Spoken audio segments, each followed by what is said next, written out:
Europe 1 Matin. Bonjour Jean-Baptiste Ayrault. Bonjour. Vous êtes le porte-parole du DAL, l'association droit au logement. Vous avez occupé pendant 4 jours une maternité parisienne désaffectée. Vous avez quitté les lieux hier soir. Vous trouvez, Jean-Baptiste Ayrault, que le gouvernement ne va pas assez vite pour réquisitionner des logements vides ? Écoutez, on attendait les réquisitions pour fin décembre. On apprend qu'elles n'auront pas lieu, qu'elles n'auront pas lieu effectivement. C'est-à-dire qu'il n'y aura pas de familles qui seront installées, des mal logés, des sans-abri qui seront installés dans les nombreux logements vacants que compte la capitale et les grandes villes de France avant le mois de mars ou le mois d'avril. Donc on a une inquiétude. Au départ, on va quand même saluer la décision de la ministre du Logement de réquisitionner et du gouvernement de le faire. C'est le retour, on va dire, d'une politique de réquisition qui est importante parce que notre pays n'a jamais compté autant de logements vacants. Donc là, il y a clairement la nécessité de mobiliser ces logements vacants. Et quand on a affaire à des situations spéculatives ou de graves négligences, eh bien, il faut évidemment réquisitionner. Là, c'est clair, il faut appliquer la loi. Si on prend le cas de cette maternité que vous avez occupée, c'est quoi l'histoire de ce bâtiment ? Pourquoi est-ce qu'il est vide ? Écoutez, il a été fermé pour des raisons sanitaires, manifestement, depuis 5 ans. Il y a eu des travaux qui ont commencé, et d'ailleurs qui n'ont pas jamais été terminés, ce qui fait que les lieux sont difficilement habitables. Mais cet immeuble, si une réquisition... Il appartient à qui ? Alors, il appartient plutôt à des groupes financiers. Pour nous, il appartenait, selon le cadastre, il appartenait à la BNP Paribas et Natixi. Voilà, et cet immeuble est vacant. Donc voilà une situation comme on en connaît quelques autres dans la capitale, un certain nombre d'autres. Peut-être c'est un conflit, une divergence entre les deux groupes financiers, peut-être que c'est autre chose, on ne sait pas. On n'a pas eu d'explication. En tous les cas, le gouvernement nous a assuré hier que cet immeuble serait mis sur la liste des réquisitions. Donc le gouvernement vous écoute ? Oui, il nous écoute. Simplement, ce que nous attendons maintenant, c'est qu'il nous explique pourquoi il a choisi la procédure, on va dire, la moins rapide. Il y a une procédure qui est l'ordonnance de 45, qui a fait ses preuves. Il y a eu 135 000 réquisitions qui ont été prononcées depuis la libération.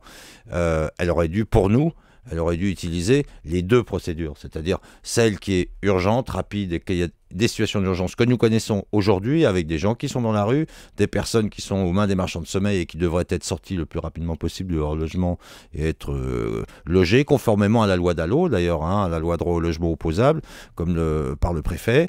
Donc, si vous voulez, pour nous, aujourd'hui, il y a nécessité d'utiliser ces deux procédures. Et on attendait des résultats concrets. Jean-Baptiste Ayrault, Cécile Duflot dit qu'elle veut faire ça dans les règles, que ça prend du temps. C'est un argument qu'on peut entendre aussi. Écoutez, on verra les résultats, mais nous, en attendant, puisque le gouvernement met un peu de temps, eh bien, on fait des réquisitions citoyennes. On est prêt à le faire. En tout cas, il y a des situations d'urgence, il y a des gens qui souffrent vraiment de la crise du logement, et il faut agir concrètement. D'ailleurs, je voudrais rajouter que il y a les mal logés, les 150 000 sans-abri, on a 30 000 ménages, familles prioritaires DALO qui sont en attente de relogement par l'État, en vertu de la loi.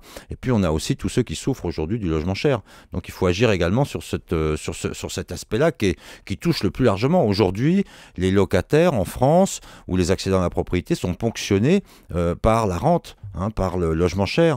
Le logement n'a jamais été aussi cher en France, donc il faut agir aussi sur ce secteur-là. Regardez ce qu'il y a dans les pays qui tournent bien économiquement, le logement est moins cher. Parce que justement, le logement, on ne va pas spéculer sur le logement, c'est la rente qui ponctionne les revenus du travail, des salariés pauvres, des petits revenus et qui ont du mal à payer leur loyer et leurs charges à la fin du mois. Mais Cécile Duflot le dit aussi, par exemple, ce matin dans les Échos, que les loyers ont artificiellement augmenté en France. Elle est d'accord avec vous là aussi ? Oui, tout à fait. Mais est-ce qu'on attend... Ça suffit pas ? Voilà, c'est ça. On est d'accord sur le constat. Maintenant, il faut l'action. Et elle est aux commandes. Donc pour nous, si vous voulez, nous, on fait des réquisitions citoyennes. C'est vrai que le plus efficace, ce serait la loi. Il faut appliquer la loi. Si on prend l'exemple de Paris, Jean-Baptiste Ayrault, combien y a de bâtiments vides qui pourraient être réquisitionnés d'après vous quand vous faites le tour ? Écoutez, malheureusement, on n'a pas les moyens, nous, de recenser les bâtiments vacants. Mais vous avez commencé ? Oui, on en connaît. Voilà, vous en connaissez ? On en connaît. Peut-être qu'on connaît les mêmes que le ministère du Logement, parce qu'il ne nous a pas donné la liste des immeubles qu'il voulait réquisitionner. Mais... on voit que l'INSEE, en tout cas, a annoncé 122 000 logements vacants, recensés comme vacants en début 2011. Donc il y a des immeubles vacants. Et puis il y a des logements vacants à droite à gauche, parce que 122 000, ça veut dire un logement dans chaque immeuble quasiment. Il y a 1,3 million d'immeubles. Il y a un logement sur 10 à peu près qui est vacant à Paris. Donc il y en a comme ça à droite à gauche. Et c'est là aussi qu'il faut agir. Parce que cette situation, cette rétention en réalité, parce qu'il s'agit de ça, cette rétention à caractère spéculatif ou bien qui est lié à une négligence des propriétaires n'est pas acceptable. Il faut vraiment agir là. Il faut décourager justement cette spéculation qui s'emparait de notre pays depuis 10 ans. Cet esprit de on va gagner de l'argent sur tout ce qui est possible, même s'il y a des gens qui dorment dehors, même si les conséquences, c'est de laisser un logement vide. Et puis, alors qu'au pied de mon immeuble, il y a des gens qui dorment dans la rue et qui vont crever à l'âge moyen de 48 ans. Entre les procédures qui vont traîner, les recours, etc., vous les espérez quand, les premières réquisitions effectives? Écoutez, nous pensons que le gouvernement peut encore décider d'utiliser l'ordonnance de 45. On lui demande d'utiliser l'ordonnance de 45. C'est ce que nous voulons. Ça, c'est pour aller plus vite. C'est pour aller plus vite. Qu'est-ce qu'elle dit, cette ordonnance, concrètement? Eh bien, elle dit qu'en gros, en l'espace d'un mois et demi, un logement est réquisitionné sur décision du préfet. Mais sauf qu'il y a des travaux à faire, ce genre d'aménagement. Pas forcément, ça dépend. Il y a des cas de figure où les immeubles sont en très bon état. Donc, à notre sens, parce que la loi de 98, elle est plus, on va dire, elle est plus... comment dirais-je, elle est plus tendre vis-à-vis des propriétaires, elle leur laisse des recours, etc. Bon, il y a déjà eu des essais de mettre en œuvre cette disposition par le passé qui n'ont pas été très efficaces. Donc, si vous voulez, pour nous, il faut vraiment aller droit au but et agir avec tous les moyens légaux qui existent. Combien de personnes pourraient être relogées en France grâce à ces réquisitions? Écoutez, pour les réquisitions, nous, on pense qu'il faudrait aller aux alentours de 20 000 réquisitions. 20 000, ça paraît un chantier énorme. Attendez, en France, on construit entre 300 et 500 000 logements par an. On compte 26 millions de logements à peu près. Bon, si vous voulez, pour donner un peu un ordre d'idée, si tous les préfets se mettent au boulot sur cette question-là et utilisent la réquisition comme un moyen d'intervention d'urgence comme d'autres, c'est pas le seul, et les réquisitions ne régleront pas la crise du logement, c'est évident, mais il faut utiliser tous les moyens existants, la réquisition en fait partie. Donc pour nous, aujourd'hui, il faut mobiliser 100 000 logements pour loger les 150 000 sans-abri que compte notre pays, répondre à la situation des 50 000 ménages prioritaires d'ALLO, c'est-à-dire se mettre en gros s'occuper de ceux qui sont aujourd'hui les plus en difficulté, de ceux qui sont les plus frappés par la crise, de telle sorte à resserrer un peu les filets de sécurité dans notre pays. Ce qu'on a besoin aujourd'hui, vraiment, c'est que de se dire, eh bien, mes enfants, mes petits-enfants, mes amis, mes proches, ils ne seront pas abandonnés dans la rue ou dans des taudis. Voilà, c'est quand même le minimum qu'on puisse faire dans un pays aussi riche que le nôtre. Jean-Baptiste Ayrault, je rappelle que vous êtes le président de l'association Droit au logement. Si on reprend l'exemple de cette maternité que vous avez occupée pendant 4 jours, ça va être ça dans les semaines et les mois qui viennent. Vous allez multiplier ce genre d'opérations pour aller titiller systématiquement le gouvernement? Oui, on a un aiguillon, nous. On est là, on pousse les pouvoirs publics à agir, à utiliser tous les moyens de la loi, même si c'est...